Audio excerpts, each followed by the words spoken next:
And when we fight, and when we fight, we win. And when we fight, we win. And when we fight, we win. And when we fight, we win. And when we fight, we win. And we don't get it, shut it down. And when we fight, we win. And we don't get it, shut it down. And when we fight, we win. And we don't get it, shut it down. And when we fight, we win. And when we fight, we win. And when we fight, we win. And we don't get it, shut it down. And we don't get it, shut it down. And when we fight, we win. And what do we want? Health care. And what do we want it? Now. And what do we want? Health care. And we don't get it, shut it down. And we don't get it, shut it down. And we don't get it, shut it down. And we don't get it, shut it down. And what do we want? Health care. And when do we want it? Now. And when do we want it? Now. Say 32. BJ. Say 32. BJ. Say 32. BJ. Say 32. BJ.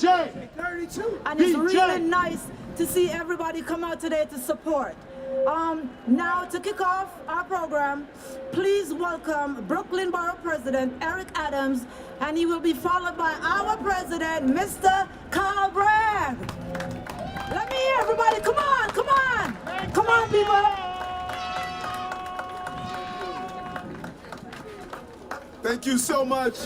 Join in all of my colleagues in government who are here, because we understand clearly how important this fight is and what you represent, not only for this airport, but for everyday New Yorkers. We are making a decision here and now what our city is going to look like. Many people talk about post-COVID. They talk about how do we cycle out. They talk about what the city is going to look like. They talk about the devastation of those who were impacted by COVID. But let me tell you something. Before COVID hit this city, you did not have health care. So we're not going to leave COVID with you not having health care. The fight we're fighting for is for everyday New Yorkers to be able to live in a city that will ensure that you can take care of your families. There's a young man that's walking around here today. He's here with his mother. Over here, Matthew. This fight is for the Matthews of our city. This fight is not only to ensure that this airport does what's right for everyday New Yorkers and employees. We're not going to have planes with first-class seats and have people living in a third-class society. That's unacceptable. That's what this fight is about. And so I commend you, 32BJ. More than 10,000 frontline workers on our local airports have kept our economy running. This city does not function without you. We don't turn around the economy without you. Many of you suffered hardship in spring of 2020 when 60% of airport workers were furloughed. That's unacceptable. You clean the terminals. You sanitize these facilities. Listen, my mother cleaned homes. My mother cleaned offices. My mother knew what it was to be on her knees and make sure that these cities can run. So I'm not here just as the borough president.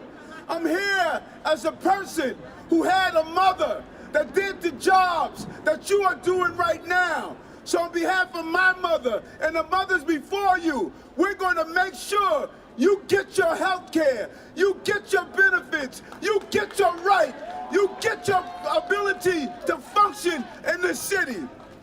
32 never surrenders, never give up. We are going to win this fight, and we're going to win it together. If the airplanes take off, then your prosperity must be in flight at the same time. Let's continue to fight, 32BJ. Thank you, Carl, for your leadership.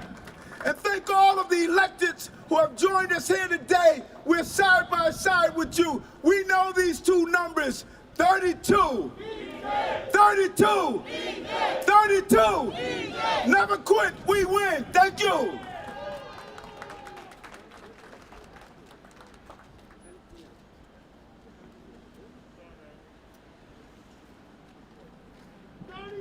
32! 32! So I want to introduce our president, Kyle Bragg.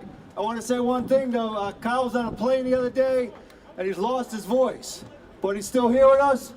He can't shout as loud as he wants to shout, so if everybody can give him his attention, but he wasn't going to miss the opportunity to stand with airport workers in this moment where we're trying to win our contract and health care. So let's hear it for Kyle Bragg, our president. Thank you, Rob. Good afternoon, brothers and sisters. Forgive me. So, I want to start off by acknowledging the conviction of George Floyd's murderer, Chauvin, yesterday. And I hope that that conviction brings the opportunity for his family and his friends to heal. But we know what it doesn't do is provide real justice, because justice still has to be achieved. But it does move the needle forward when we get to hold those people accountable for these murderous acts. And so, while yesterday's decision again was in the right direction, was our nation is still a long ways away from equity, from justice, and from healing. But together we will continue to fight to ensure that we are all treated equally and are given equal opportunities to survive and to just exist in this nation.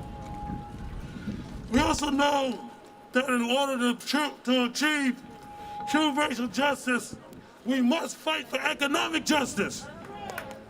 And that's why we're out here today, brothers and sisters. We will always be on the front line.